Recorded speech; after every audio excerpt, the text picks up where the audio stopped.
Hey guys, KTV here. This is going to be an interesting project. So a few months ago I found this computer in a skip, kind of sat on it. It's your old classic Windows XP computer. Don't know what brand it is, however it's an old thing from 2001. How do I know the year? Because of this.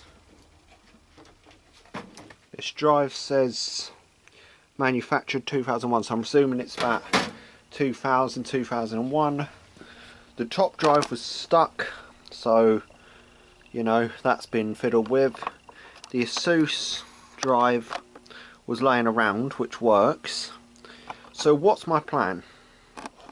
Over here we have a load of computer parts: hard drive, disk drive and motherboard, as well as power supply. Two power supplies actually, because I have a better quality one. So you see what this is, guys? We're going to be transferring a modern computer into a retro case. That will definitely be cool. And about the things as the floppy drive goes, just going to leave them in there depending on what it's like. Let's crack this case off and see what we can find. Wow, it's very old in here. I'm hoping the motherboard was still mounting here. That's my biggest worry. However, as we can see, it has the old ribbon type connectors and the old Molex things on the old mechanical hard drive. And let's take a look at some of this hardware. This looks quite interesting. We are one step in, guys. I was worried about the motherboard, so I did that first. However, good news is the fact that we have a lovely new board in there. And believe it or not, they haven't changed the precisions of the motherboard, because I thought I'd have to do something with a bit of wood, try and bodge it. But I even had the old plate off this thing, so I've managed to do that. This stuff, I'm going to have to salt that. I've got an idea. This fan, however, I'm going to use a 12 volt power supply temporarily with a second plug coming through there, because I really don't want this thing to get hot. However, my uncle Andrew is a Microsoft certified engineer, so hopefully if he can give me a hand and advise what thing on this board does this back power supply, hopefully I can solder something so this fan will work. But that won't be today. But with the power button, the connector on that, it seems the same, but I can't find power. So I'm going to find the two wires that go there. I know this one definitely works for power, so I'm going to, if it comes to it, solder or Wago, probably Wagos, or terminal blocks, whatever. Do one of them to get the thing together, so then I can work it together. I have Windows 10 pre-installed in my hard drive. I'll show you some of the old stuff now. Advanced thermo controller noise killer. Yeah, sure it was. It was noisy. It was the noisiest power supply there was. This was a slave drive for photos, and you can really see how old this is. It's an old Fujitsu and it's from 2000. This computer might be a little bit older. And the main one's Extra Star, Excel Store. Never heard of these. I've heard of Fujitsu, but geez, maybe that's what all that noise was coming from. So this is the one with Windows XP. This may be like a cheap Chinese computer, because this is really bad. The old disk drive is a BTC. This one worked, the other one was faulty. However, still working. Can't be used unfortunately because of the meso connections. However, I do have a lovely ASUS SATA drive to install. There is an ASUS messy cable one that I'm going to put on the bottom to cover up. I might take that broken one and put stuff inside it. If I want to put a new power button in it, I might take the thing apart. So then that way I've got these mounting things, so I can mount it somewhere in there. I've saved all the old screws. I managed to mount that one with the old screws, which is quite nice. So far we're going really well. So let's get the power supply, let's get the drives in next, and we'll go from there. Okay guys, I've kind of been running for myself. I was going to use the Antec power supply originally, however until I seek technical advice from my uncle, I don't want to do it because I can see a missing pin in there. And I don't know if it's meant to be split like that, so just for safety for now, I'm going to put in that PMW one or whatever brand it was, CIT. Put that power supply in because I know the computer will work with that. But as for the front of the machine, oh, it's still heavy though. We have the ASUS disk drive. The top one will be working. The bottom one won't be working though. It's just that one basically. If I can get adapters in the future to work with it, great. Don't think any of the LEDs are going to be working today because I don't know where things are going, so unless I take it to the computer shop down the road, if they'd be kind enough to give it a little service for a little bit of money, then why should I pay money if I'm going to get my uncle to do it? So, you know, my Uncle Andrew will help me out with it.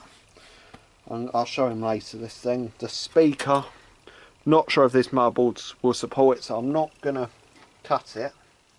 I'm just going to zip tie it if I can find some, and I've just seen some. Zip tie it in a corner so it's out of the way. So let's get this thing plugged together now. As we know, I'm not claiming to be a computer engineer or nothing. I know how to assemble them. I put them together basically until they break, because I only fiddle about in these when they're not working or I'm building one. So we have our main connections in. The main ones from the power supply. These are for all our disk drives, which I'm going to plug in. I've zip tied this one out of the way. Then my next mission will be to take this panel off. I'm going to locate the power switch, probably use my multimeter on it. Probably something a computer engineer wouldn't do, but you know, electrician building a computer. Free, basically. However, I am going to invest money into this in the future, because I'm thinking more RAM on it and an SSD, because this can be done with a splitter and there's enough SATA ports. We have 4 SATA ports, so we can put another drive in there. This floppy drive, however, is staying for now. In the future I might break the floppy drive apart, take the front off the floppy drive, glue it in there, and then put the SSD, because I've seen a Western Digital SSD on Amazon for 22 quid, so I'm going to get that ordered. And then it looks like this computer. I'll have 2 storage drives. Don't want 2 disk drives, but for the occasional CD that I copy or watch a CD, watch a DVD, play a CD, then it's there for me. However, so far we're looking perfect.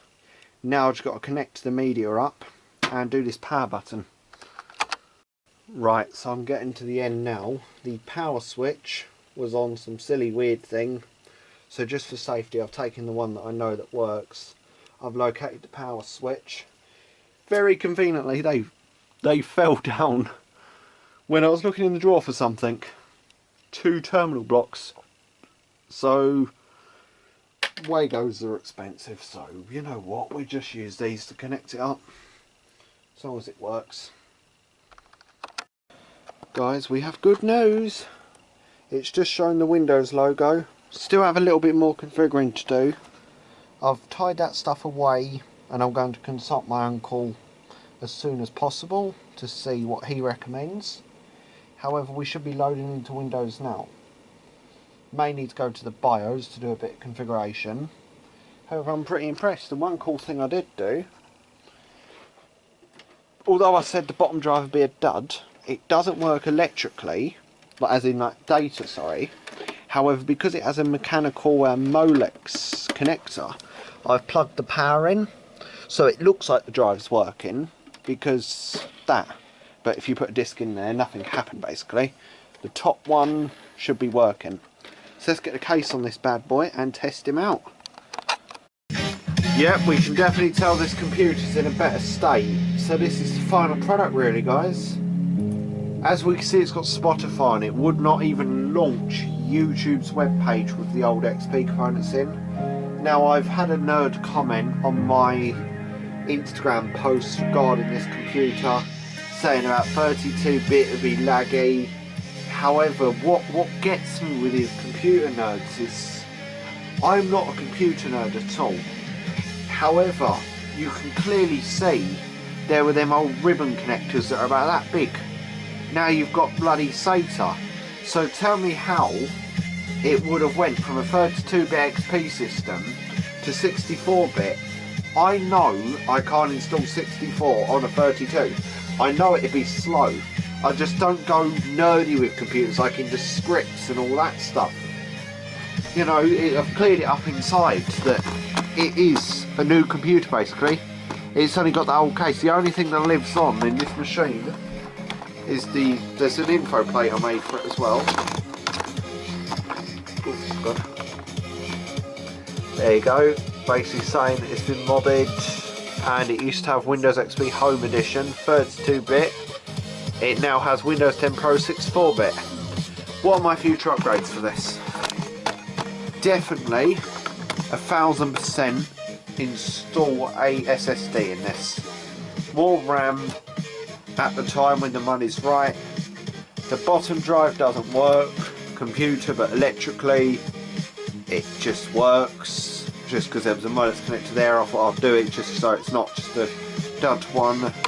The hardware lights, I'm consulting with my uncle about them.